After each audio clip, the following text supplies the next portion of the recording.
Hello friends, good morning. आज फिर से हम आपके लिए एक वीडियो लेकर आए हैं।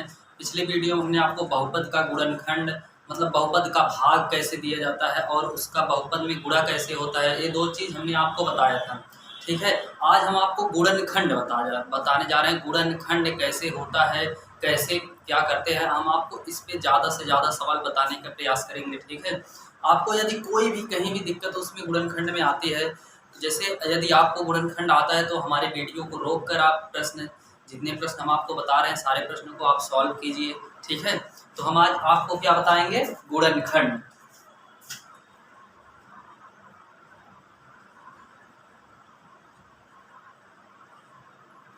आज की टॉपिक क्या हमारी, गुणनखंड। आज हम आपको जैसे छोटे छोटे बेस से एकदम 6, 7, 8, 9 तक के बच्चों के लिए है। जैसे छोटा छोटा बेस से कैसे गुणनखंड होता है, क्या होता है, इसकी उत्तर की जांच कैसे की जाती है। ठीक है, तो आज हम आपके लिए लाए हैं, देखिए गुणनखंड। जैसे आपको ऐसे कोई दो पद दे दिए जाए, यक्स धन 3 और यक्स धन 4। जैसे आपको कक्षा 8 में है, कक्षा 8 के चैप्टर में ऐसे दिया गया है, तो इसको सत्यापित करना मतलब गुणनखंड के रूप में लाना है। ठीक, और हमारा गुणनखंड हमेशा किस रूप में होता है, A X square plus B X plus C. इस रूप में हमारा क्या होता है, गुणनखंड। मतलब एक अचर के साथ स्क्वायर रहेगा, दूसरे में, फिर तीसरे में। ठीक, ऐसे तीसरे में कोई नहीं रहेगा, सिर्फ नंबर रहेगा। ठीक है, अब देखिए जैसे इसमें गुणा में हमने आपको बताया था, जैसे ये पद जो होता है इसमें हमारा गुणनखंड में जैसे मध्य वाले पद को, जो बीच का पद, उसे ऐसा तोड़ो कि जोड़ने या घटाने पर तो वही आना चाहिए, लेकिन जब हम उसका गुणा कराएं तो जो अंतिम पद है सी वाला, वही हमारा आना चाहिए। लेकिन हम इससे पहले आपको थोड़ा सा उससे गुणा करके बता रहे हैं कैसे होगा। ये देखिए, अगर यदि ऐसे पद आपको दिए जाए तो यक्स का यक्स में कराइए, फिर यक्स का 4 में कराइए, फिर 3 का यक्स में कराइए और फिर 3 का 4 में कराइए। ठीक है, अब देखिए यक्स का यक्स में कराएंगे तो यक्स स्क्वायर प्लस 4 में कराएंगे 4x प्लस 3x प्लस 4 तिहाई 12। अब देखिए एक तरह से आपका गुणनखंड बन गया। 4 और 3 जोड़ेंगे कितना आएगा, 7, और 4 और 3 का आप गुणा कराएंगे कितना आएगा, 12। ठीक है, तो आप देखिए x square plus 7x plus 12, ये हमारा देखिए किस रूप में आया, एक गुणनखंड के रूप में, मतलब A X square plus B X plus C के रूप में आया। ठीक है, देखिए इसमें यहाँ एक है एक्स स्क्वायर प्लस 7x, इसके साथ एक है। अब ये प्लस सी वाला जो मान है ये सिर्फ नंबर वाला है। ठीक है, अब देखिए यदि इसी को गुणनखंड करना हो, जैसे आपको दिया गया x square plus 7x plus 12, तो आप 12 का, ये जो 12 है, 12 का ऐसा गुणनखंड कीजिए, नहीं सॉरी 7 का, 7 को कोई भी दो संख्या आप लोग कोई भी जोड़िए या घटाइए, उसको कितना आना चाहिए, 7। लेकिन जब आप जिस संख्या को आप जोड़ और घटा रहे हैं, ठीक है, जिस संख्या को आप जोड़ और घटा रहे हैं, उन्हीं संख्या को आपस में जोड़ने पर कितना आना चाहिए, 7x आना चाहिए। और उन्हीं संख्या को जब आप गुणा कराओ, ये आपका 12 आना चाहिए। तो आप ही लोग बताइए, कमेंट करके हमें फटाफट बताइए कि 7x का गुणनखंड कितना करें कि जोड़े या घटाएं, कितना आना चाहिए, 7x। लेकिन जब जिस संख्या को आप जोड़ या घटा रहे हो, उसी संख्या को, जिस संख्या को आप जोड़ रहे हो या घटा रहे हो, उसी संख्या का गुणा 12 होना चाहिए। अब देखिए यदि आपको ऐसे डायरेक्ट नहीं आता तो आप 12 का ऐसे कीजिए, 2 छक 12, 2 तिहाई 6, 3 एकम 3। ठीक, एक बार 3 और 2 को एक साथ लीजिए, 2 को अकेले, 3 दूनी 6 हुआ, 6 2 8 हो गया, गलत हो गया, लेकिन इसका गुणा 6 दूनी 12 सही आ रहा, लेकिन जोड़ने पर नहीं आ रहा। अब देखिए, अब 2 दूनी 4 और 3, 4 3 का गुणा कराएंगे कितना आएगा, 12, 4 और 3 जोड़ेंगे क्या आएगा, 7, लेकिन यहाँ दोनों पर प्लस रहेगा। ठीक है, तो क्या हो जाएगा, यहाँ पर कोई भी कितना भी बड़ा पद दिया रहे, आप ऐसे गुणनखंड करो उसका, दो दो तीन तीन पद एक साथ जोड़ो, आपस में गुणा कराओ, देखो जो पद आए बस आसानी से हो जाएगा। अब देखिए x square plus 3x plus 4x plus 12, ठीक है। अब देखिए गुणनखंड क्या हुआ हमारा, देखिए 4 और 3 को अभी हमने आपको बताया था, 4 और 3 को जोड़ने पर कितना आया था हमारा 7x, ठीक है। अब देखिए और 4 और 3 का जब गुणा कराएंगे कितना आएगा 12, तो हमारा 4 और 3 जोड़ने पर 7 आएगा और प्लस 12 आपका ऐसे, इसमें कोई परिवर्तन नहीं होगा, परिवर्तन सिर्फ मध्य की संख्या में होता है, उसी को हम जोड़ेंगे घटाएंगे और गुणा कराने पर हमारा अंतिम पद भी होना चाहिए, ठीक है। तो हमारा यहाँ क्या होगा एक्स स्क्वायर, नहीं सॉरी, अब यहाँ कामन लेंगे, कामन का मतलब उस संख्या में जो कामन लेंगे उस संख्या में उससे हम भाग दे रहे हैं, इसीलिए हमने आपको पहले बहुपद के भाग में बताया था, जो ब्रैकेट के अंदर है उसमें जिस संख्या से भाग दिया जा रहा है उस संख्या की घात और उस संख्या की घात देखकर घटा देंगे। तो इसमें हम क्या कामन लेंगे, एक्स यदि कामन लिए तो एक एक्स यहाँ से घट गया, कितना एक्स बचा, एक एक्स बचा, प्लस ए एक्स पूरा निकल गया, तो सिर्फ यहाँ क्या बचा 3 बचा। अब देखिए गुणनखंड में एक चीज और देखिए, इस ब्रैकेट के अंदर जो प्रथम ब्रैकेट में आएगा आपका वही दूसरे ब्रैकेट में भी आना चाहिए। यदि आपका x धन 3 यहाँ आया तो x धन 3 यहाँ भी होना चाहिए। यदि आपका x धन 3 यहाँ है और यहाँ पर x धन 3 नहीं हो रहा है तो मतलब आपका गुणनखंड गलत है। तो आप यहाँ क्या कामन लोगे 4, सिर्फ 4 कामन हो गए यहाँ पर, ठीक है। आएगा क्या x प्लस 12, ठीक है, नहीं सॉरी 12 नहीं आएगा 3, x प्लस 3 आएगा, ठीक, क्योंकि 4 से इसमें जब भाग देंगे, 4 से देखिए 4 से भाग देने पर कट जा रहा है, x बच रहा है, 4 से इसमें भाग देने पर 3 आ रहा है, ठीक है।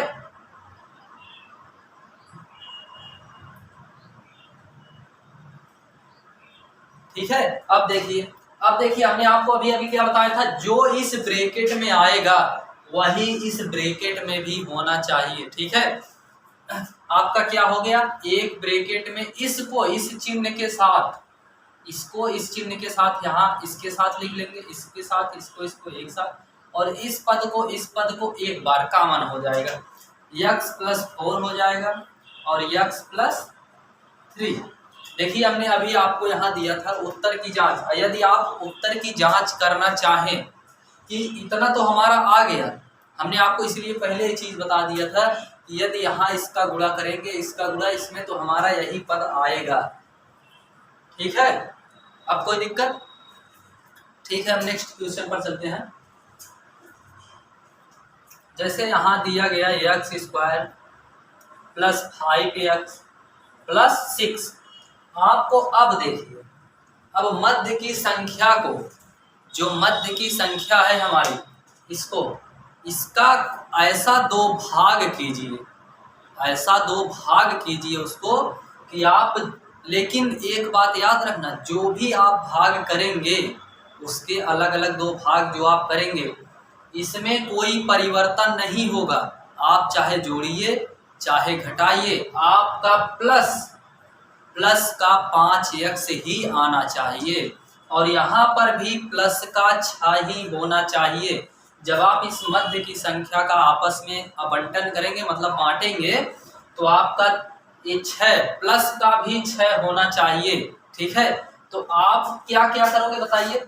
आप, यदि आपको ये क्वेश्चन समझ में आया हो, थोड़ी देर वीडियो रोकिए और आप इस क्वेश्चन को खुद से लगा के हमें कमेंट करके उत्तर बताइए, ठीक है। अब देखिए यहाँ x square plus 5x plus 6, अब देखिए x square plus 3x plus 2x plus 6, अब देखिए 3 धन 2 5x प्लस का 3 दूनी 6 प्लस प्लस प्लस, देखिए यदि जोड़ने या घटाने पर 5 आना चाहिए और गुणा करने पर कितना आना चाहिए 6, तो हमारा कौन कौन से होगा, 3 और 2 को यदि आपस में आप जोड़ रहे हैं 3 2 5, यदि 3 और 2 का आपस में आप गुणा करा रहे हैं, कितना आएगा? 3 दूनी 6। ठीक है, अब देखिए, अब यहाँ पर जैसे हमने आपको बताया एक पद कॉमन होगा। यहाँ देखिए, यहाँ कोई ऐसी संख्या है नहीं कि 3 को भी हम कॉमन कर सकें। यहाँ पर सिर्फ क्या कॉमन होगा? यक्स।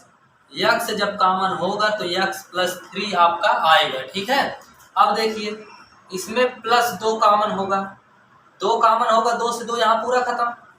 अब यहाँ 6, 2 से 6 में भाग देंगे, कितना आएगा? 2 3 6। अब देखिए इस पद को इस चिन्ह के साथ एक साथ कर लीजिए, यक्स धन 2 और यक्स धन 3। अब कोई दिक्कत है नहीं ना? ठीक है, इस प्रश्न को आप लोगों ने उतार लिया होगा। ठीक है,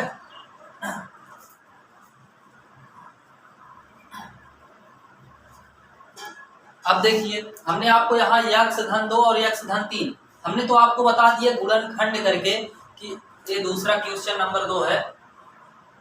ठीक है, अब हमने तो आपको बता दिया, लेकिन आपको उत्तर की जांच करनी हुई कि हमारा x² + 5x + 6 ये जो आंसर x + 2 और x + 3 आया, क्या इसका आपस में गुणा कराने पर x² + 5x + 6 आएगा? हाँ आएगा। अब देखिए हम इधर आपको करके दिखा रहे हैं x धन 2 और x धन 3। देखिए एक बार इस x का इसमें गुणा कराइए, x का 3 में कराइए। ठीक है, अब फिर x का 2x में कराइए, फिर इसका 3 में कराइए। जब x का x में गुणा कराएंगे तो आपका x², फिर जब इसमें x का 3 में कराएंगे 3x, फिर 2 का एक पद लेकर, मतलब एक पद लेकर गुणा में हमने आपको बताया था, एक पद लेकर इस पूरे पद में गुणा करा दीजिए, फिर दूसरा पद प्लस चिन्ह के साथ, जो भी चिन्ह यहाँ लगा होगा उस चिन्ह को एक साथ लेकर हम इस वाले पद में गुणा करा देंगे। ठीक है, अब देखिए 3x प्लस, अब यहाँ 2 का गुणा कराइए, 2x प्लस 2 3 6। अब देखिए x², अब देखिए यहाँ 3x और यहाँ 2x दोनों आपस में क्या होगा? जुड़ जाएगा। तो हमारा क्या आ गया? प्लस का 5x और ये प्लस का 6। ये देखिए हमारी उत्तर की जांच भी हो गई। सॉरी यहाँ पर नहीं, ये बात देखिए, वहां भी x² + 5x, यहाँ भी देख लीजिए।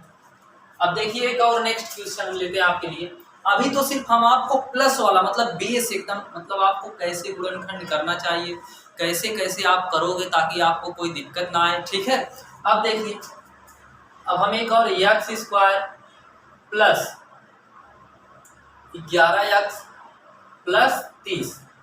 आप लोग वीडियो को थोड़ा देर रोकिए और आप लोग खुद आंसर इसका लाइए और हमें कमेंट करके बताएं। फिर अभी हम आपको एक क्वेश्चन जब सॉल्व कराएंगे तब आप जाके हमें उस कमेंट करके उत्तर दीजिए, और उसके बाद ईमानदारी से, ठीक, तब आप हमारे आंसर की, आप अपने आंसर से मिलान कीजिए आपका सही है या नहीं। ठीक है, अब देखिए यहाँ x² + 11x + 30 आप फटाफट कीजिए और हमें आंसर करके बताइए।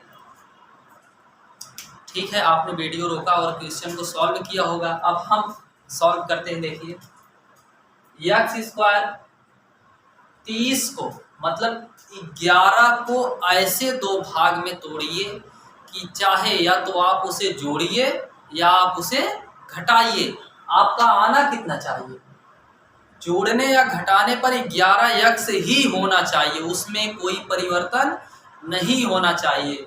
और जब जिस संख्या का आप आपस में गुणा करा रहे हैं, मतलब जिस संख्या का, सॉरी गुणा नहीं, पहले आप जोड़ेंगे तभी ना आपका आएगा। जब आप जिस संख्या का आपस में जोड़कर आप 11x ला रहे हैं, उसी संख्या को जब आप आपस में जोड़ें, सॉरी मतलब गुणा कराएं, तो हमारा कितना होना चाहिए? 30। तो आप लोग बताइए फटाफट। अब देखिए 11x 6 और 5 कितना होगा? 11। 9 और 2 भी 11 होगा, लेकिन 9 दूना 18 हो जाएगा, लेकिन हमें यहाँ लाना कितना है? 30। अब देखिए 7 और 4, 7 4 11 भी हो रहा है, तो 7 चौक 28 हो जा रहा है। अब 6 और 5 को एक साथ लीजिए, 6 पंचे 30, 6 और 5 का जब यदि आप गुणा कराएंगे तो कितना आएगा? 30। लेकिन जब आप 6 और 5 को जोड़ेंगे तब भी आपका क्या आएगा 11x, मतलब ये हमारा 6 और 5 वाला गुणनखंड सही है। तो हमारा यहाँ plus 5x plus 6x plus 30। देखिए इसके मान में कोई परिवर्तन नहीं हुआ, बस इसको हमने अलग अलग कर दिया। गुणनखंड का मतलब उसे तोड़िए, मतलब उसका खंड कीजिए, खंडन। अब देखिए 11, लेकिन किसका, मध्य की संख्या का, x square plus 5x plus 6x plus 30। ठीक, अब इसमें कॉमन ले लीजिए। कॉमन लेने पर क्या आया x प्लस 5। यहाँ x से इन दो पद में भाग दे दिया हमने, तो x से एक घात कटा, कितना बचा 1x, यहाँ 1x का कट गया, सिर्फ 5 बचा। अब देखिए यहाँ प्लस का 6 कॉमन होगा, क्यों, क्योंकि अगर 6 से हम इसमें भाग देंगे 6 से 6 कट जाएगा और 30 में 6 पंचे 30 हो जाएगा हमारा। तो क्या आ गया हमारा x प्लस 5। अब देखिए इस ब्रैकेट में जो हमारा आया है वही इस ब्रैकेट में भी आया है कि नहीं, ठीक है। अब देखिए, अब इसको और इसको एक साथ कर लीजिए, x प्लस 6। यहाँ पर दो पद है, दो पद, ये मत कहिएगा कि दो पद है 2 बार लिखे, ऐसा नहीं होता, क्योंकि जब कॉमन हो रहा है यहाँ भी सेम है यहाँ भी सेम है, तो उसको हम एक बार लिखते हैं, ठीक है। तो हमारा x प्लस 5 हो जाएगा। ठीक, अब देखिए, अब तो आपको इतना आ गया, लेकिन अब आप उत्तर की जांच करना चाह रहे हैं कि हमारा क्या ये प्रश्न सत्य है, मतलब सही गुणनखंड हमने किया है या नहीं। आपके उत्तर की जांच तो यही हो जाएगी, जब एक ब्रैकेट में x प्लस 5 आया, इसमें भी x प्लस 5, मतलब आपका सही। लेकिन फिर भी अपनी संतुष्टि के लिए आप x का गुणा x में कराएंगे, सॉरी फिर से लिखकर x प्लस 6 और x प्लस 5। इसको तो आप लोगों ने इस क्वेश्चन को उतार लिया होगा और समझ भी लिया होगा, मिटा देना हम इसको, ठीक है। थोड़ा सा x का गुणा x में कराइए, x का गुणा 5 में कराइए, 6 का गुणा x में कराइए, 6 का गुणा 5 में। आप लोग फटाफट करके हमें बताइए इसका गुणा कराने पर कितना मान आएगा, ठीक है। आप लोग कीजिए। अब देखिए जब x का x में कराएंगे क्या होगा, x स्क्वायर, x का 5 में होगा तो 5x। अब देखिए अब 6 का जब x में कराएंगे क्या होगा 6x, और 6 का 5 में आपको 10 तक तो टेबल आता ही होगा, 6 पंचे 30। अब देखिए 6 और 5 आपस में दोनों जुड़ जाएंगे, x square plus 6 5 11x plus 30। अब बताइए गुणनखंड करने में कोई भी, आप अभी तो ये सिर्फ प्लस वाला है, अभी माइनस वाला हम आपको बताएंगे, ठीक है। ये है प्लस वाला। अब ये रहा नेक्स्ट क्वेश्चन, मतलब ये तो आपका आंसर तो यहाँ तक हो गया, ठीक है। लेकिन यदि आपको उत्तर की जांच करनी हुई कि हमारा सत्य है कि असत्य, तब जाके आप ऐसे करोगे, ठीक है। तो आज के लिए इतना काफी है, फिर इतना ही, ठीक है। तो हम नेक्स्ट वीडियो में आपको माइनस वाला और भी, मतलब उसमें माइनस प्लस दोनों का आपको एक एक थोड़ा थोड़ा आपको सिखाने का प्रयास पूरा करूंगा कि आपको समझ में आए अच्छे से, ठीक है। आज के लिए इतना ही। आप लोग एक बार फिर से नोट कर लीजिएगा अच्छे से, ताकि आपको कहीं दिक्कत ना आए। यदि आपको दिक्कत आती है तो आप हमें कमेंट करके बता सकते हैं, तो हम आपको नेक्स्ट वीडियो में आपको और भी प्रयास करूंगा आसान से आसान तरीका, ताकि आपको गुणनखंड में कोई भी गुणनखंड दिया जाए आपको कहीं कोई दिक्कत नहीं होनी चाहिए, ठीक है। तो आपको वीडियो पसंद आई है तो लाइक कीजिए, कमेंट कीजिए, अपने दोस्तों के साथ शेयर कीजिए और भी लोगों को बताइए पार्थ क्लासेस से जुड़ने के लिए, ठीक है, ताकि वो लोग भी इसके बारे में जान सके। हमने और भी वीडियो अपलोड कर रखे हैं, वहाँ से आप जैसे इसके पहले गुणा और बहुपद का भाग जो होता है आप उसे देख सकते हैं, ठीक है। हमने आपको राज्य और जिलों की हिस्ट्री में भी आपको राज्य जिलों के नाम और भी इंटरनेशनल राजधानी राज्य देशों के नाम और उनके राज्य और उनकी मुद्राएं, इनका भी हमने वीडियो बनाकर आपको दिया है, ठीक है। तो आप वहाँ से जाके देख सकते हैं, ठीक है। आज के लिए इतना ही, मतलब आपको गुणनखंड के लिए मतलब आप नेक्स्ट वीडियो में जब हम आपको बताएंगे तो वहाँ पर माइनस को मतलब अभी तो यहाँ सिर्फ जोड़ जोड़ के आ रहा है ना, लेकिन आपको वहाँ घटाना भी पड़ेगा। मैंने आपको बीच बीच में बताया भी था कि आप या तो जोड़िए या तो आप घटाइए, लेकिन अभी तक क्या हुआ है, सिर्फ जोड़ने का कार्य हुआ है। मतलब जब आप दो दो संख्या को बांट रहे हैं, उसको जोड़ रहे हैं। गुणनखंड में बस बहुत आसान तरीका है, मध्य की संख्या को ऐसे दो भाग में तोड़ दो, जो अंत की संख्या को गुणा कराने पर उतना आ जाए, तो हमारी मध्य की संख्या जो होगी वो तो हमारी जैसे आ गई यहाँ 6 5 11 6 5 30, बहुत आसानी से। यदि आपको नहीं आता तो हमने आपको बताया था कि गुणनखंड ऐसे कीजिए 30 का, तो आप ऐसे करके आप लगा सकते हैं। ठीक है।